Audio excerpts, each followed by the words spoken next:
Good morning, everyone. Good morning sir. Morning sir. वाला बेटा yes sir.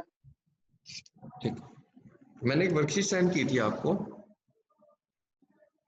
जिसमें मैंने 10 क्वेश्चंस दिए थे आपको प्रैक्टिकल करने के लिए पाइथन में। ट्राई किया आपने? सर आपने ग्रुप में भेजी थी? हाँ जी। सर शायद मैंने देखी नहीं है अब तक। चेक करो। Okay sir. और बाकी आदित्य और निखिल, आयुष और निखिल, वो नहीं देखी अभी तक, बाकी उससे पहले का तो कर दिया। और आयुष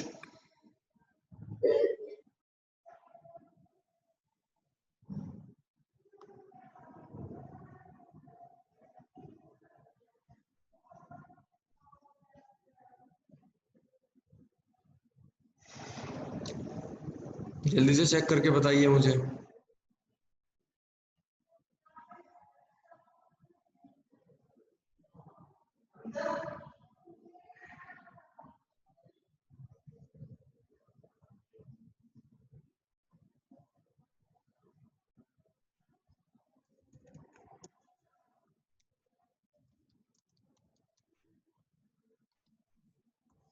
सर एक्सक्यूज मी। जी सर आपने कौन सी डेट को भेजी थी? बेटा कल ही भेजी थी मेरे ख्याल से, मुझे जो याद आ रहा है। कल क्लास में क्या हुआ था बताओ। अच्छा चलो, क्लास तो थी नहीं कल। थी नहीं ना यस सर। क्लास? तो क्लास नहीं थी कल, मैंने आपको वर्कशीट सेंड की थी प्रैक्टिकल प्रोग्राम्स करने के लिए।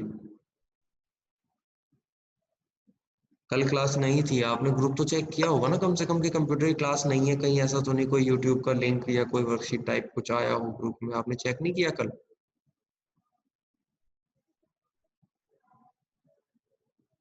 क्लास ना होने का मतलब क्या है कि अगर लाइव लेक्चर नहीं है इसका मतलब कुछ ना कुछ ऑफलाइन कंटेंट आया होगा ग्रुप में उसके रिप्लेसमेंट पे। आपने क्यों नहीं चेक किया कल? टीचर आया तो है नहीं कुछ भी, नहीं आया? शो तो हो नहीं रहा सर मेरे वाले ग्रुप में तो कि सर सर मेरे पास भी कुछ नहीं है। सर कल सिर्फ और सिर्फ बबीता मैम की आ रखी है, 2 मीटिंग और किसी की नहीं आ रखी है। बेटा मीटिंग के यस बारे में सर। नहीं कर रहा हूँ। यस सर ऑफलाइन और कंटेंट भी सर बस दीपक सर का है, किसी का नहीं है।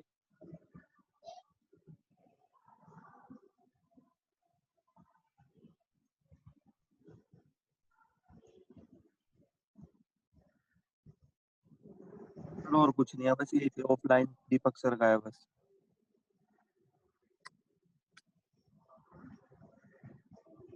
कौन सा सेक्शन है आपका? 11th? पीसीएम 11th है।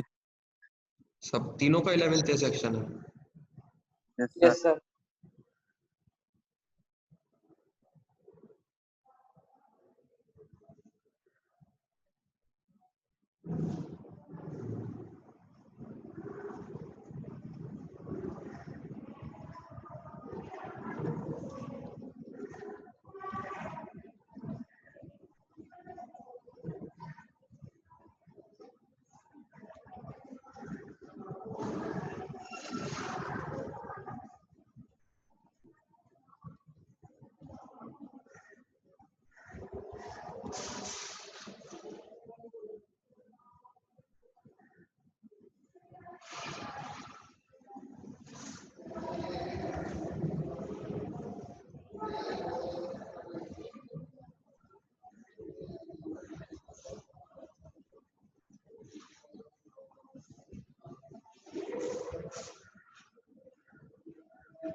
देखिए मैंने जस्ट अभी एक बार दोबारा सेंड की है।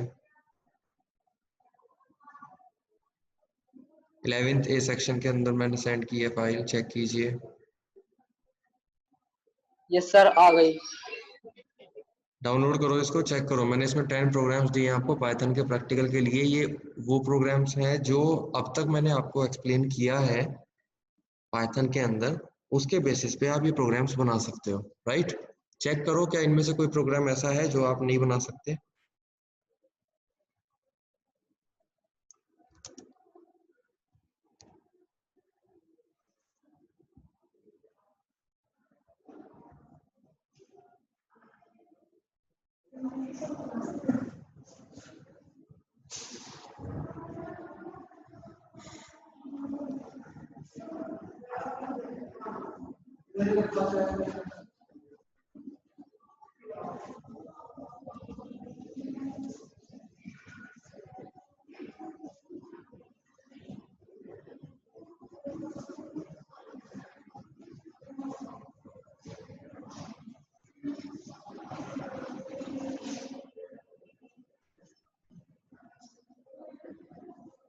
नो सर, सर सारे हो जाएंगे। सारे हो जाएंगे ना? बाकी दोनों स्टूडेंट भी बताइए, कोई भी प्रोग्राम ऐसा तो नहीं है जो मुझे एक्सप्लेन करना हो आपको?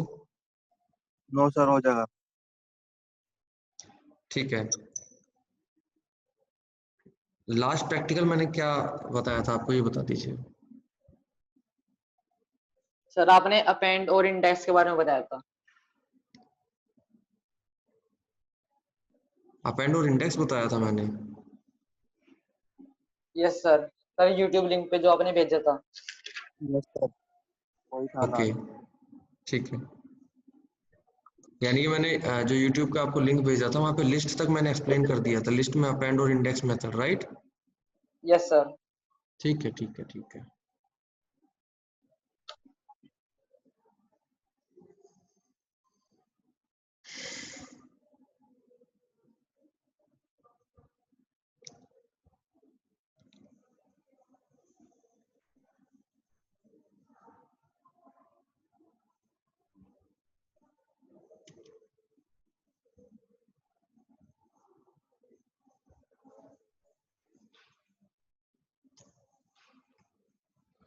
आज हम फिर काम करते हैं, लिस्ट के आपको नोट्स दे दिए मैंने अभी या नहीं दिए?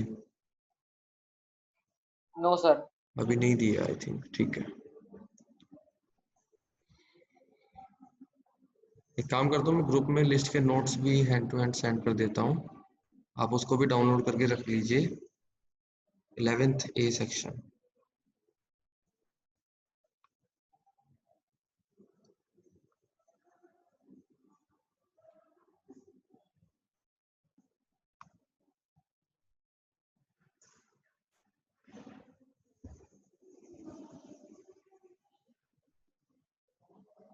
देखिए, चेक कीजिए, एक फाइल आई है आपके ग्रुप में।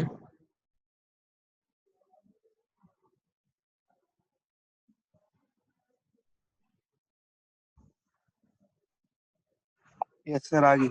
आ गई ना फाइल? है ना, ये लिस्ट के नोट्स हैं। आप एक बार इसको स्टडी कीजिए, जितना भी मैंने आपको अपेंड और इंडेक्स मेथड बताए हैं उससे रिलेटेड बहुत सारी थियोरेटिकल पोर्शन आपको यहाँ से क्लियर हो जाएगा। यानी कि प्रैक्टिकली तो एग्जैक्टली आपको समझ में आ चुका है कि हम किस तरह से लिस्ट के ऊपर अपने कॉन्सेप्ट्स को चलाते हैं। उसके बाद हम टुपल और टुपल के बाद डिक्शनरी के बारे में डिस्कशन करने वाले हैं। बट लिस्ट की जितने भी प्रैक्टिकल्स हैं एग्जैक्टली अगर वो क्वेश्चंस आपको थियोरेटिकली पूछे जाते हैं एग्जाम में, तो वो थियोरेटिकल क्वेश्चंस आपको यहाँ पे मिल जाएंगे कि किस क्वेश्चन को एग्जैक्टली कितने मार्क्स में पूछा जा सकता है। ठीक है, तो ये मार्क्स बेस पे मैंने यहाँ पे आपको नोट्स प्रोवाइड किए हैं कि कौन सा क्वेश्चन कितने मार्क्स का होगा और आपको उसमें किस तरह की लैंग्वेज लिखनी है। एग्जैक्टली इस नोट्स के अंदर आपको क्वेश्चंस एंड आंसर्स दोनों ही मिलेंगे। 1 मार्क्स में कौन सा क्वेश्चन पूछा जा सकता है, 2 मार्क्स में कौन सा पूछा जा सकता है, 3 में कौन सा पूछा जा सकता है, 4 में कौन सा पूछा जा सकता है। तो सारे टाइप के क्वेश्चंस आपके इसमें अवेलेबल है, प्रैक्टिकल प्लस थ्योरी दोनों तरह के क्वेश्चन आंसर्स इसमें आपको मिल जाएंगे। तो एक बार इसको बहुत अच्छे से रीड कीजिएगा, कोई भी डाउट या कंफ्यूजन आता है तो आप पूछ सकते हैं मुझसे। क्लियर है? तो अभी नेक्स्ट यहाँ पे हम बात कर लेते हैं अपना, एक सेकंड में फाइल देख लेता हूँ। मुझे लगता है यहाँ पे हम डेटाबेस मैनेजमेंट सिस्टम को एक बार डिस्कस कर सकते हैं यहाँ पे।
मैंने एक न्यू स्क्रीन शेयर किया, आपको विजिबल है?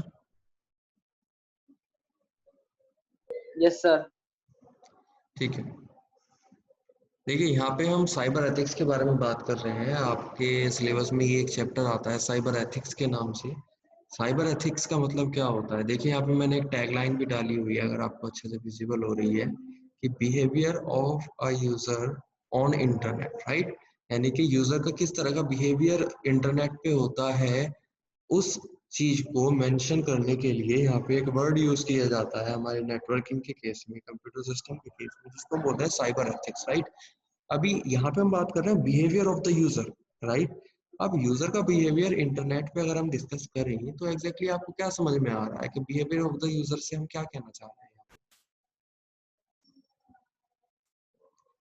क्या मतलब हो सकता है यहाँ पे बिहेवियर ऑफ द यूजर से? वो किस तरह यूज कर रहा है। हाँ, काफी हद तक ठीक है। और इसके अलावा और क्या हो सकता है? बाकी स्टूडेंट बताइए। सर यही हो सकता है कि वो कमांड ठीक से दे रहा है कंप्यूटर को या फिर नहीं। ठीक है, देखिए बिहेवियर ऑफ द यूजर से मेरा मतलब ये है कि जब भी आप इंटरनेट एक्सेस करते हैं, यानी कि अपनी डिवाइस से कभी भी इंटरनेट पे आप कुछ भी काम कर रहे हैं, चाहे वो आप अपनी किसी इंफॉर्मेशन को सर्च करने की कोशिश कर रहे हैं, किसी फॉर्म को फिल करने की कोशिश कर रहे हैं, किसी डेटा को अपलोड या डाउनलोड करने की कोशिश कर रहे हैं, तो जो भी काम आप करते हैं उसको किसी ना किसी एक बिहेवियर के अंदर मेंशन किया जाता है, राइट? अभी सपोज फॉर एग्जांपल मान लें, अगर आप किसी सोशल मीडिया वेबसाइट को एक्सेस कर रहे हैं और आप वहाँ पे किसी के पोस्ट के ऊपर कोई कमेंट टाइप कर रहे हैं, कोई कमेंट पोस्ट कर रहे हैं वहाँ पे, तो डिपेंड करता है कि जो आप कमेंट पोस्ट कर रहे हैं वो एक पॉजिटिव वे में आप पोस्ट कर रहे हैं या आप उसको एक निगेटिव वे में पोस्ट कर रहे हैं। तो इस तरह की जितनी भी एक्टिविटीज हमारे यूजर के थ्रू ऑनलाइन परफॉर्म की जाती हैं, वो सभी एक्टिविटीज उस यूजर का बिहेवियर माना जाता है कि वो इंटरनेट को एक्सेस करने में उसका किस तरह का बिहेवियर है। अभी वो पॉजिटिव भी हो सकता है और वो हमारा निगेटिव भी हो सकता है, राइट? जैसे फॉर एग्जांपल अगर हम ईमेल के बारे में बात करें तो यहाँ पे ईमेल के रिलेटेड आपको कुछ पॉइंट्स दिए हुए हैं। जैसे ईमेल सर्विस हमारी क्या होती है, किस तरह से यूज होती है, तो send email to only the person who required, यानी कि यहाँ पे एग्जैक्टली हमें बताया जा रहा है कि आप साइबर एथिक्स में अपना बिहेवियर अगर अच्छा मेंटेन करना चाहते हैं, then how can you maintain a good behavior, a good image on the internet? क्योंकि एग्जैक्टली देखिए क्या होता है, इंटरनेट पे आपका जिस तरह का भी बिहेवियर चल रहा होता है वो कहीं ना कहीं आपके किसी एक डेटाबेस में आपके रिकॉर्ड को मेंटेन करके रखता है। फॉर एग्जांपल अगर मैं आपके बात करूँ, आपने फेसबुक अकाउंट बनाया हुआ है और आप फेसबुक अकाउंट पे जितने भी लोगों के साथ जुड़े हुए हैं, जितने भी लोगों के साथ सोशल हैं, आप उन सभी के पोस्ट के ऊपर अगर निगेटिव इम्पैक्ट डालते हैं, अगर आप उसको निगेटिव रिप्लाई करते हैं हर चीज के लिए, या जो भी आप उसमें पोस्ट डाल रहे हैं, सपोज अपने अकाउंट पे आपने कोई फोटो अपलोड किया या कोई आपने स्टेटस अपलोड किया, तो ये चीजें डिपेंड करती हैं आपके बिहेवियर के ऊपर कि आपका किस तरह का बिहेवियर रहता है। अब इसका फर्क कहाँ पड़ता है मैं आपको बताऊं, तो देखिए क्या होता है, एग्जैक्टली आईटी सेक्टर के बारे में अगर प्रॉपर हम बात करते हैं तो जितनी भी एमएनसीज हैं, मल्टीनेशनल कंपनीज हैं, अगर आप उसमें अपनी जॉब के लिए इन फ्यूचर जाके अप्लाई करते हैं तो वहाँ पे आपसे आपके सोशल मीडिया अकाउंट्स मांगे जाते हैं कि आपका फेसबुक पे जो अकाउंट है वो किस नाम से है, आपका अगर जीमेल अकाउंट है तो जीमेल अकाउंट आपका क्या जीमेल अकाउंट है, या इसके अलावा कौन कौन से सोशल मीडिया प्लेटफॉर्म्स आप लोग यूज करते हैं, उसकी डिटेल आपकी वहाँ पे फॉर्म में फिल करा ली जाती है। एग्जैक्टली क्या होता है, वो वहाँ पे आपके बिहेवियर को चेक करते हैं कि एग्जैक्टली आपको हायर करने से पहले वो ये जानना चाहते हैं कि आपका बिहेवियर किस तरह का है, आपकी मेंटेलिटी किस तरह की है, आपकी थिंकिंग किस तरह की है, ठीक है? तो इन सब चीजों को मेंटेन रखने के लिए हमें क्या करना चाहिए, हमें एक गुड बिहेवियर शो करना चाहिए अपना इंटरनेट पे, किसी भी तरह की निगेटिविटी से हमें बचना चाहिए ताकि वो हमारे प्रोफाइल के ऊपर कोई निगेटिव इम्पैक्ट ना डाल सके। तो जैसे कि यहाँ पे लिखा हुआ है ईमेल के बारे में कि ईमेल से हम किस तरह से बच सकते हैं कि अगर हमारा कोई भी निगेटिव इम्पैक्ट ना हो, तो send email to only the person वो रिक्वायर्ड। हमें क्या करना चाहिए कि जिस पर्सन को आपके ईमेल की रिक्वायरमेंट है सिर्फ और सिर्फ उसी पर्सन को आप ईमेल सेंड करें। फॉर एग्जाम्पल सपोज मान लेते हैं, जैसे आपने भी नोटिस किया होगा कई बार कि अगर आपने किसी भी ऑनलाइन शॉपिंग अकाउंट पे अपने जीमेल अकाउंट से साइन अप किया, यानी कि वहाँ पे अपने अकाउंट को रजिस्टर्ड कर दिया, आपने कोई ऑनलाइन शॉपिंग करनी थी, आपने उसको अकाउंट क्रिएट किया अपना किसी भी सोशल मीडिया अकाउंट, जैसे सपोज कोई भी सोशल मीडिया अकाउंट हो सकता है, ठीक है, सॉरी, ई कॉमर्स यानी कि ऑनलाइन शॉपिंग अकाउंट जैसे फ्लिपकार्ट, शॉपक्लूज, अमेजोन, राइट, इस तरह की बहुत सारी कंपनियां हैं जो मल्टीनेशनल कंपनियां हैं। तो जैसे ही आप इन कंपनियों के वेबसाइट्स पर अपने अकाउंट को रजिस्टर्ड करते हैं, तो एग्जैक्टली क्या होता है, उससे जस्ट नेक्स्ट डे से, यानी कि आपके अकाउंट रजिस्टर होने के तुरंत बाद से क्या होता है, आपके जीमेल अकाउंट पे अलग अलग प्रोडक्ट से रिलेटेड प्रमोशनल ईमेल्स आने शुरू हो जाते हैं। अब आप मुझे बताइए, जो प्रमोशनल ईमेल्स आपके जीमेल अकाउंट में आपको रिसीव हो रहे हैं, क्या वाकई में आपको उन सभी प्रोडक्ट्स की रिक्वायरमेंट है? नहीं है, राइट? आपको एग्जैक्टली जिस प्रोडक्ट को परचेज करना था, आपने उस ई कॉमर्स वेबसाइट पर जाके उस प्रोडक्ट को परचेज कर लिया, अपने जीमेल अकाउंट से अपना अकाउंट वहाँ पे सेटअप किया आपने, और आपने उसको परचेजिंग को कंप्लीट किया, प्रोडक्ट आपके पास आ गया। अब इन फ्यूचर अगर किसी भी तरह के प्रोडक्ट की आपको रिक्वायरमेंट होती है, तो आप दोबारा उस साइट पर जाके अपनी रिक्वायरमेंट के हिसाब से अपनी शॉपिंग कंप्लीट कर सकते हो। बट ऐसा नहीं होता। होता क्या है कि जैसे ही आपने अपने अकाउंट रजिस्टर्ड किया उस ई कॉमर्स वेबसाइट पर, तो उसके जस्ट तुरंत बाद से आपको प्रमोशनल ईमेल्स आने शुरू हो जाते हैं। बट उन प्रमोशनल ईमेल्स की आपको रिक्वायरमेंट नहीं है, क्योंकि आप उस जरूरी नहीं कि जो प्रमोशनल ईमेल के अंदर प्रोडक्ट की डिटेल्स वो लोग सेंड कर रहे हैं वो प्रोडक्ट आपको परचेज करने की रिक्वायरमेंट हो, राइट? तो यहाँ पे क्या होता है, यहाँ पे एक नेगेटिव इम्पैक्ट आता है उस कंपनी के लिए जो कंपनी आपको प्रमोशनल ईमेल सेंड कर रही है, क्योंकि आपके कुछ इंपॉर्टेंट ईमेल्स भी हो सकते हैं जो कि उन प्रमोशनल ईमेल्स की वजह से आपसे स्किप हो सकते हैं, आपसे मिस हो सकते हैं, ठीक है? तो ये एक नेगेटिव इम्पैक्ट है। तो यहाँ पे मैंने वही आपको बताया कि आप सिर्फ और सिर्फ उसी पर्सन को मेल सेंड करें जिनकी रिक्वायरमेंट वाकई में उस पर्सन को है, राइट? बिना किसी वजह के किसी को ईमेल सेंड नहीं करना चाहिए। Do not fill other persons inbox with spam mails, right? अब ये स्पैम मेल्स क्या होता है, आप में से कोई बताएगा मुझे? What is spam mails?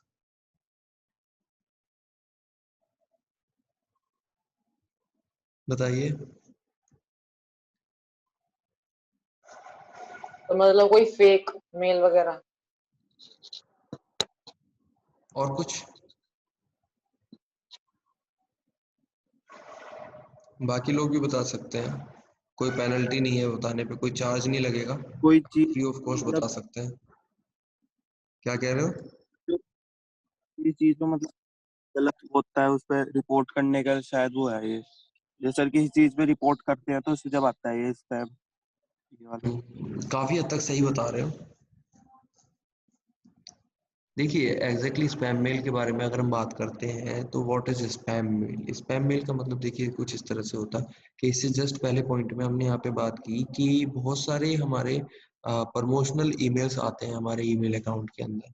Exactly Google क्या करता है, गूगल अपना क्योंकि जीमेल किसकी सर्विस है, जीमेल हमारे गूगल की सर्विस है, तो गूगल क्या करता रहता है, पर्टिकुलर ये चेक करता रहता है कि क्या कोई मेल ऐसे सेंड किए जा रहे हैं जिसकी रिक्वायरमेंट यूजर को है नहीं, बट फिर भी वो मेल सेंड होते रहते हैं।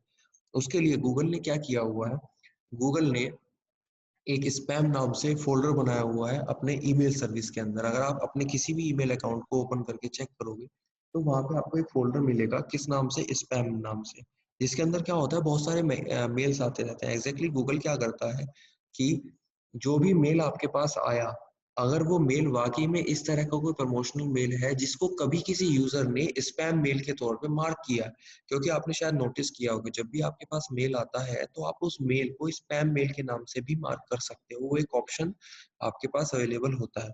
तो एग्जैक्टली गूगल क्या करता रहता है, गूगल पर्टिकुलरली चेक करता रहता है कि जो मेल्स यूजर को सेंड किए जा रहे हैं, क्या यूजर्स के अकॉर्डिंग वो मेल स्पैम मेल्स हैं। स्पैम मेल्स का मतलब क्या होता है कि ऐसे मेल जिसकी रिक्वायरमेंट यूजर को है नहीं, अनवांटेड मेल्स जो होते हैं, ठीक है? तो अनवांटेड मेल्स जो हमारे आते हैं जिसकी रिक्वायरमेंट यूजर को नहीं है, आप क्या कर सकते हैं, आप उसको स्पैम मेल की तरह से मार्क कर सकते हैं। जिसका मतलब क्या होगा कि एक नया फोल्डर आपके जो मेल के अंदर बना हुआ है स्पैम नाम से, जितने भी इस तरह के मेल्स आपको आएंगे वो आपके इनबॉक्स में आपको डिस्टर्ब नहीं कर पाएंगे, वो डायरेक्टली कहाँ पहुंच जाएंगे, स्पैम फोल्डर के अंदर पहुंच जाएंगे, स्पैम बॉक्स के अंदर पहुंच जाएंगे। क्योंकि आपको उसकी रिक्वायरमेंट नहीं है, इसलिए आपके इनबॉक्स के अंदर वो आपको विजिबल नहीं होंगे, वो शो नहीं होंगे। वो कहाँ आ जाएंगे? वो डायरेक्टली हमारे स्पैम फोल्डर के अंदर जाके स्टोर हो जाएंगे और आपको डिस्टरबेंस नहीं होगा। ठीक है, तो यहाँ पे हम यही चीज कह रहे हैं, do not fill others person inbox with spam mail, यानी कि आप ऐसा कुछ ना करें कि जिससे कि यूजर आपके ईमेल्स को स्पैम मेल की तरह से मार्क करे, जिससे क्या होगा कि आप अगर इन फ्यूचर कोई इंपॉर्टेंट मेल भी उसको सेंड करेंगे, तो अगर उसने आपके ईमेल को स्पैम मार्क किया हुआ है, तो एग्जैक्टली क्या होगा, आपका ईमेल उसको इनबॉक्स में शो ही नहीं होगा, वो डायरेक्ट कहाँ चला जाएगा, उसको स्पैम फोल्डर के अंदर चला जाएगा। और मोस्टली यूजर्स स्पैम फोल्डर को ओपन करके कभी चेक नहीं करते, क्योंकि उनको पता होता है कि इस फोल्डर के अंदर जो प्रमोशनल ईमेल्स या अनवांटेड ईमेल्स हैं, सिर्फ और सिर्फ वो मेल्स वहां पे उसको रिसीव हो रहे हैं, तो वो उसको कभी ओपन करके नहीं देखता। तो यही यहाँ पे हमें ध्यान रखना है अपनी पॉजिटिव इम्पैक्ट डालने के लिए। नेक्स्ट हमने यहाँ लिखा, keep the subject line short, simple and focus. देखिए, जब भी आप अपने किसी भी फ्रेंड को या किसी भी पर्सन को ईमेल सेंड करते हैं, तो वहाँ पे एक लाइन आपको लिखनी होती है, जो होती है हमारी सब्जेक्ट लाइन, राइट, जो सबसे ऊपर लिखी जाती है। सब्जेक्ट लाइन में हमें क्या करना चाहिए, हमें सब्जेक्ट लाइन को शॉर्ट लिखना चाहिए, सिंपल लिखना चाहिए और फोकस्ड होना चाहिए। एग्जैक्टली इसका मतलब यहाँ पे क्या है? इसका मतलब देखिए यहाँ पे ये है कि जब भी आपने किसी को ईमेल सेंड किया, या आपने कभी नोटिस किया हो कि जब भी आपके इनबॉक्स के अंदर, आपके ईमेल के अंदर किसी भी कंपनी से या कहीं से भी कोई ईमेल आता है, तो वो जो आप ईमेल, जैसे ही आप इनबॉक्स को ओपन करोगे, तो वहाँ पे एक छोटी सी लाइन लिखी हुई आती है आपके सामने। उस ईमेल की पूरी डिटेल रीड करने के लिए आपको उस ईमेल को ओपन करना होता है, जहाँ पे आपको उसका पूरा कंटेंट, पूरा डेटा मिलता है। बट आप जब तक उसको ओपन नहीं करते, तो जब तक आप अपने इनबॉक्स के अंदर हैं, तो उस ईमेल के ऊपर आपको सिर्फ एक छोटी सी लाइन लिखी हुई दिखाई देती है। आप उस लाइन को सबसे पहले रीड करते हो, यानी कि फर्स्ट इंप्रेशन किसका पड़ेगा? फर्स्ट इंप्रेशन आपकी उस लाइन का पड़ेगा, जो लाइन आपने लिखी है अपने सब्जेक्ट लाइन के अंदर। अगर यूजर को आपके सब्जेक्ट लाइन से इम्प्रेशन अच्छा मिलता है, अगर उसको लगता है कि हाँ, ये सब्जेक्ट लाइन में जो भी उस वो बताना चाहता है वो वाकई में मेरे काम की चीज है, तो ही वो आपके इनबॉक्स में, तभी वो आपके भेजे गए ईमेल को ओपन करके आगे उसको रीड करने की कोशिश करेगा। बट अगर आपने उसके सब्जेक्ट लाइन में ही पूरी डिटेल्स को लिखने की कोशिश की, तो वो वहां से उसको रीड ही नहीं कर पाएगा। ठीक है, तो हमें क्या करना चाहिए, जो भी हमारी सब्जेक्ट लाइन हो उसको शॉर्ट लिखना चाहिए, यानी कि कम शब्दों में वो होनी चाहिए, वो बिल्कुल एकदम सिंपल होनी चाहिए और वो फोकस्ड होनी चाहिए। मतलब जो भी रिलेटेड ईमेल की डिटेल आपने लिखी है अपने इस मेल के अंदर, उसमें जो फोकस की पॉइंट है, जिसकी मदद से वाकई में यूजर को लगे कि हाँ, मुझे इस ईमेल को रीड करना है, वो आपको वहां पे उस सब्जेक्ट लाइन के अंदर लिखना चाहिए, राइट। नेक्स्ट है, avoid writing complete email in upper case. देखिए, कई बार किसी किसी को हैबिट हो जाती है कि जो भी चीजें वो लिखता है वो उसको अपर केस में ही लिखता है, राइट, या उसको कंप्लीटली लोअर केस में ही लिखता है। आपको कभी भी इन ईमेल के अंदर इस तरह से नहीं करना चाहिए। इसका मतलब यहाँ पे मैं ये कहना चाहता हूँ कि जितने भी अगर प्रोफेशनल ईमेल्स के बारे में बात करते हैं, तो प्रोफेशनल ईमेल्स में कभी भी अगर आप देखें, तो हमारी जो भी लाइंस लिखी होती हैं वो सेंटेंस केस में लिखी होती हैं। सेंटेंस केस का मतलब क्या होता है कि जो भी आप लाइन लिख रहे हैं, उसके स्टार्टिंग का फर्स्ट कैरेक्टर जो होगा वो कैपिटल होगा, बाकी उसके कैरेक्टर्स हमारे स्मॉल होंगे। अगर कोई पर्टिकुलर नेम को हम यूज कर रहे हैं, तो हमारा नेम का फर्स्ट लेटर हमारा कैपिटल होगा, बाकी हमारे स्मॉल होंगे। तो इन चीजों का हमें ध्यान रखना चाहिए। नेक्स्ट है हमारा, check for spelling, grammar and other errors in email. हमारे जो भी ईमेल हम लिख रहे हैं, वो हमारा डबल क्रॉस चेक होना चाहिए कि क्या उसमें किसी स्पेलिंग में मिस्टेक तो नहीं है, या क्या उसमें कोई ग्रामेटिकल एरर तो नहीं है, जिसकी मदद से जिसकी वजह से हमारा रॉन्ग इम्पैक्ट पड़े सामने वाले यूजर के ऊपर। तो ये भी हमें प्रॉपर कंटिन्यूअसली चेक करते रहना चाहिए कि जो भी ईमेल्स हम लिख रहे हैं, क्या कहीं ऐसा तो नहीं उसमें किसी तरह की स्पेलिंग मिस्टेक हो, किसी तरह की ग्रामेटिकल मिस्टेक हो, या इसके अलावा कोई एरर हो। तो ये नहीं होना चाहिए। Next, avoid sending heavy attachments without permission of receiver, right. हमें क्या करना है, जो भी ईमेल हम सेंड कर रहे हैं, तो देखिए हमारे पास उसमें ऑप्शन होता है कि हम किसी फाइल को अटैच करके उस ईमेल के साथ सेंड कर सकते हैं किसी भी यूजर को। बट क्या आप में से किसी को पता है कि अगर मैं जीमेल सर्विस के बारे में बात करूं, तो जीमेल सर्विस जो है वो यूजर को एक लिमिटेड स्पेस देती है, स्टोरेज स्पेस देती है, जो आपके सारे ईमेल्स को कंबाइन करके मिलता है। कितना फ्री मिलता है, यानी कि कितना डेटा, कितना स्टोरेज जीमेल की तरफ से हम लोगों को फ्री दिया जाता है ईमेल सर्विस के लिए? किसी को पता है?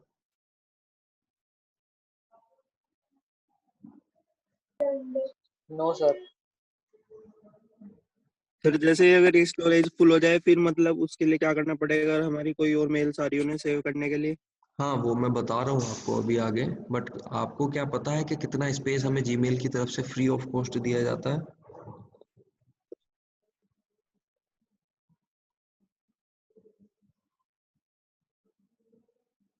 यस और no? No no sir. Sir. ठीक है, देखिए एग्जैक्टली 20 GB, 20 GB डेटा हम लोगों को फ्री ऑफ कॉस्ट मिलता है जीमेल सर्विस की तरफ से। यानी कि उस 20 GB के अंदर हमारे जितना भी जीमेल सर्विस से रिलेटेड डेटा है वो सारा डेटा हमारा उस 20 GB में स्टोर होता है। 20 GB का मतलब है कौन कौन से स्पेस रिजर्व होंगे, जितने भी ईमेल्स हमारे आएंगे वो सब उस 20 GB में ही रहेंगे। उन ईमेल्स के साथ जितनी भी फाइल्स हम अटैच करके सेंड करते हैं वो सारा भी हमारा 20 GB में ही रहेगा। इसके अलावा आपने सुना होगा हमारे पास एक सर्विस होती है गूगल ड्राइव, जो कि हमारे जीमेल अकाउंट से ही लिंक रहती है, जीमेल से ही चलती है। वो हमारा गूगल ड्राइव के अंदर जितने भी फाइल्स हम सेव करके रखते हैं वो सब भी हमारा उसी 20 GB में से ही रिजर्व रहता है, राइट? अभी बात आती है कि हमारा 20 GB स्पेस अगर हमारा कंप्लीट हो जाता है, खत्म हो जाता है, पूरा फिल हो जाता है, तो उसके आगे हमें क्या करना होगा? उसके लिए फिर हमें आगे जीमेल सर्विस का और स्पेस परचेज करना होगा रेंट पे। वो हम मंथली वाइज या ईयर वाइज उसको परचेज कर सकते हैं, जितने टाइम के लिए भी हमें चाहिए उतने टाइम के लिए, जितना स्पेस हमें आगे चाहिए उतना स्पेस हम रिजर्व कर सकते हैं। बट एग्जैक्टली यहाँ पे ये जो पॉइंट मैंने आपको एक्सप्लेन किया है, avoid sending heavy attachment without permission of receiver. यानी कि देखिए एग्जैक्टली क्या होता है, सपोज मान लीजिए 20 GB का आपको स्पेस फ्री मिला हुआ है और आपने अपनी फाइल को 1 GB फाइल आपने अटैच करके अपलोड कर दी ईमेल के थ्रू। यानी कि जैसे ही आपने 1 GB फाइल को अटैच किया तो 1 GB फाइल आपके खुद के 20 GB में से भी माइनस होगा, और जिस यूजर को आपने सेंड किया है उस यूजर के 20 GB में से भी वो माइनस हो जाएगा। एग्जैक्टली उससे क्या होगा, दोनों तरफ से डेटा का लॉस है, राइट? तो हमें कोशिश क्या करनी चाहिए, हमें जीमेल पे कभी भी हैवी फाइल्स को सेंड नहीं करना चाहिए, क्योंकि 20 GB बहुत बहुत ज्यादा स्पेस होता है। अगर हम ईमेल्स के लिए देखें तो ईमेल्स के लिए मोस्टली कभी भी इतना हमें ईमेल्स की जरूरत नहीं पड़ती कि 20 GB ईमेल्स हमें सेव करके रखने होते हैं। तो जितने भी अनवांटेड ईमेल्स हैं हम उसको डिलीट करते रहेंगे तो क्या होगा, प्रॉपर हम उसको रीयूज कर पाएंगे जो स्पेस हमारा वापस हमें मिल रहा है। सपोज हमारा 20 हमारा फुल हो चुका है, बट उसमें से जितने भी ईमेल्स हमारे अनवांटेड ईमेल्स थे, अगर उन सबको वहां से डिलीट कर दे तो उसकी जो मेमोरी होगी वो फ्री हो चुकी होगी, जिसको मैं अपने किसी दूसरे काम के लिए यूज कर पाऊंगा। ठीक है, तो यानी कि हैवी अटैचमेंट फाइल्स हमें कभी भी अपलोड नहीं करनी चाहिए। अगर हमें पता है कि हाँ इस कोई इंपोर्टेंट फाइल हमें सेंड करनी है तो वो इंपोर्टेंट फाइल हम अपलोड करके उसको सेंड कर सकते हैं, बट उसमें हमें सामने वाले जो रिसीवर जिसको भी हम सेंड कर रहे हैं एग्जैक्टली उसकी इंफॉर्मेशन उसको इन्फॉर्म करना सबसे पहले जरूरी है कि आपने उस फाइल को सेंड किया है, ताकि वो उस फाइल को डाउनलोड करके और अपने इनबॉक्स को दोबारा से फ्री कर सके, डेटा अपनी स्पेस को वापस रिलीज कर सके। ठीक है, तो ये थी हमारी जीमेल सर्विस, जिसके अंदर इस तरह के इन पॉइंट्स का हम ध्यान रखें अगर, तो हमारा एक गुड इम्पैक्ट जाएगा हमारे इंटरनेट तक। ठीक है, नेक्स्ट पॉइंट है हमारा सोशल मीडिया। सोशल मीडिया के अंदर भी कुछ पॉइंट, जैसे कि अभी हमने स्पेशल डिस्कशन किया था सोशल मीडिया के बारे में भी, तो ये कुछ पॉइंट्स हमने सोशल मीडिया के लिए भी निकाले हैं जहाँ पे हम ध्यान रख सकते हैं पॉजिटिव इम्पैक्ट के लिए। Do not post offensive comment, यानी कि कभी भी आपको किसी चीज के बारे में ऑफेंसिव कमेंट नहीं करना चाहिए, क्योंकि अगर आप ऑफेंसिव कोई भी कमेंट करते हैं तो एग्जैक्टली आप अपने सोशल मीडिया अकाउंट को यूज कर रहे हैं, तो वो आपके नाम से ही पब्लिश हो रहा है जो भी कमेंट आप लोग करेंगे। तो ऐसा नहीं होना चाहिए कि आप कोई ऑफेंसिव कमेंट करें जो कहीं ना कहीं किसी सोशल इशू को रेस करे। ठीक है, avoid replying in negative to negative comment. कई बार हमें देखने को मिलता है कि सोशल मीडिया पे कोई किसी तरह की निगेटिविटी फैलाने की कोशिश कर रहा है और हम क्या करने लगते हैं, हम उसके अगेंस्ट उसी के कमेंट को रिप्लाई कर देते हैं उसी के अगेंस्ट निगेटिविटी फैलाने के लिए। तो क्या हो रहा है, निगेटिविटी टू निगेटिविटी हो रहा है, ठीक है। एक निगेटिव चीज के लिए आप दूसरी निगेटिविटी क्रिएट कर रहे हो, तो ऐसा नहीं करना चाहिए। आपको पॉजिटिवली, अगर आपको कोई भी किसी भी पॉइंट ऑफ व्यू पे अगर आपको अपनी थिंकिंग, अपना ओपिनियन रखना है, तो एग्जैक्टली आप उसको इस तरह से रखिए कि वो कहीं से भी निगेटिव ना लगे, ठीक है। यानी कि वर्ड्स का जो सिलेक्शन आप करते हैं, कोई भी आप कंटेंट लिख रहे हैं इंटरनेट पे, भले ही उसमें आपको कुछ चीजें निगेटिव शो करनी है, बट आपको उसमें अपनी वर्डिंग्स को इस तरह से रिप्रेजेंट करना है कि वो एक पॉजिटिव वे में ही आपकी प्रोफाइल को शो करे, ना कि वो उसको निगेटिव वे में शो करे।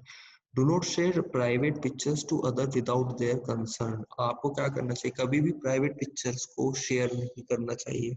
सपोज मान लीजिए आपके पास आपके किसी फ्रेंड के कुछ फोटोज हैं और आप उसको अपने प्रोफाइल पे शेयर करने लगे, राइट, या आपके अपने खुद के फोटोज हैं, आप उसको अपनी प्रोफाइल पर शेयर कर रहे हैं, तो क्या हो सकता है, क्योंकि आज की डेट में कंप्यूटर टेक्नोलॉजी बहुत ज्यादा एडवांस हो चुकी है, आपके एक सिंगल फोटो का भी कहीं से भी एडिटिंग के थ्रू उसका मिस यूज किया जा सकता है। तो उस चीजों का हमें ध्यान रखना चाहिए। कभी भी हमारे जो प्राइवेट पिक्चर्स है वो कभी भी हमें अपने सोशल मीडिया अकाउंट पे कहीं से कहीं तक नहीं डालने चाहिए, ठीक है।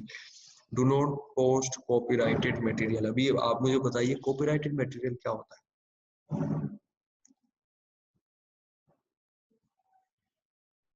सर जो मैसेजेस फॉरवर्ड होते हैं। है? नहीं, और कुछ अदर स्टूडेंट? कोई सीरियस मैटर पे। नहीं, देखिए मैं बताता हूँ। कॉपीराइटेड मटेरियल का मतलब यहाँ पे ये होता है कि सपोज मान लीजिए मैं एक अपना ब्लॉग रन कर रहा हूँ, ब्लॉग चलाता हूँ मैं, उस पर मैं अपने पॉइंट ऑफ व्यूज लिखता हूँ, या सपोज जैसे आपने देखा होगा कि यूट्यूब पे बहुत सारी वीडियोस हैं, आपने यूट्यूब चैनल्स और उसकी अर्निंग के बारे में भी सुना होगा। तो एग्जैक्टली क्या होता है कि जैसे सपोज मान लीजिए मैंने अपना कोई यूट्यूब चैनल बनाया और उसमें मैंने अपनी वीडियो, अपने लेक्चर को रिकॉर्ड किया और रिकॉर्ड करके मैंने उसको अपलोड कर दिया।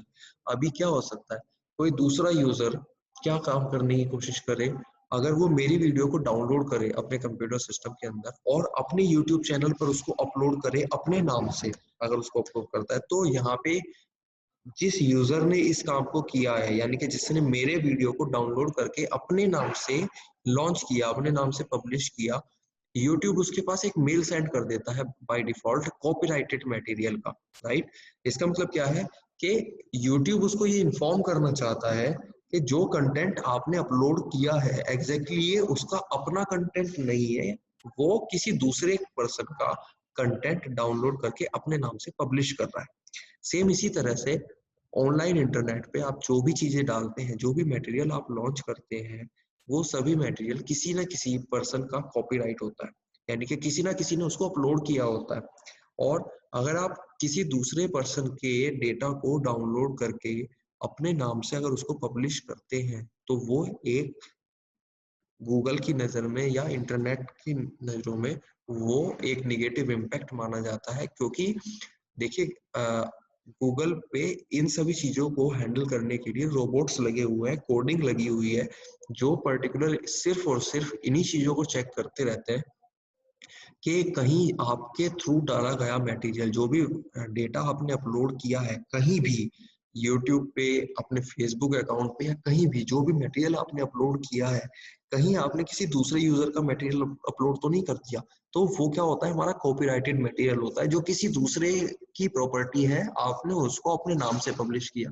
तो हमें कभी भी इस तरह का कोई मटेरियल पब्लिश नहीं करना चाहिए। नेक्स्ट है हमारा do not be a troll online. Troll का मतलब क्या होता है बताइए?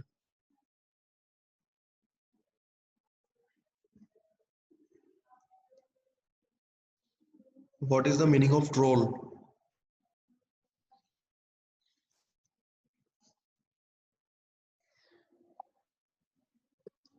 सर किसी चीज को मतलब उसके ऊपर ज्यादा ही कोई पोस्ट डालना या और ज्यादा ही कमेंट करना किसी एक मैटर को लेके बार बार। नहीं, देखिए ट्रोल का मतलब, ट्रोल से मेरा यहाँ पे मतलब ये है आपको एक्सप्लेन करने का कि कभी भी आपको ऑनलाइन किसी के बहकावे में नहीं आना चाहिए। ट्रोल का मतलब यही होता है एग्जैक्टली। सपोज मान लीजिए कि कोई आपका कोई फ्रेंड है जो कि किसी फेक आईडी के थ्रू आपको मैसेज कर रहा है, और आपको क्या लगता है, आपको लगता है कि नहीं ये फेक नहीं है, ये कोई रियल पर्सन है। आप क्या करते हैं, आप उससे कंटिन्यूअसली बात करते रहते हैं और अपनी पर्सनल इन्फॉर्मेशन आप लोग उससे शेयर करने की कोशिश करते हैं या वो शेयर हो जाती है बातों बातों। तो एग्जैक्टली ये जो प्रोसेस चल रहा होता है इसको होता है ट्रोल के। आप वहाँ पे क्या हो रहा है, वहाँ पे आप ट्रोल हो रहे हैं, आप किसी फेक आईडी के साथ अपनी पर्सनल इन्फॉर्मेशन को शेयर कर रहे हैं। जो पर्सन उस फेक आईडी को रन कर रहा है एग्जैक्टली उसका मकसद, उसका मोटिव यही होता है कि वो आपकी किसी भी पर्सनल इन्फॉर्मेशन को एक्सेस कर सके। तो वो क्या करता है, वो आपको ट्रोल करने की कोशिश करता है, वो आपको बहकावे में लाने की कोशिश करता है ताकि वो आपसे आपकी पर्सनल इन्फॉर्मेशन मांग सके। तो ये कॉन्सेप्ट होता है ट्रोल। तो हमें इन चीज़ों का ध्यान रखना चाहिए, इन चीज़ों से बचना चाहिए, ठीक है। बाकी की, क्योंकि हमारा अभी 40 मिनट्स का टाइम ओवर हो चुका है, बाकी की क्लास हम नेक्स्ट क्लास में, नेक्स्ट लेक्चर में कंटिन्यू करेंगे। क्लियर? Yes sir. हाँ, ओके बेटा, थैंक यू।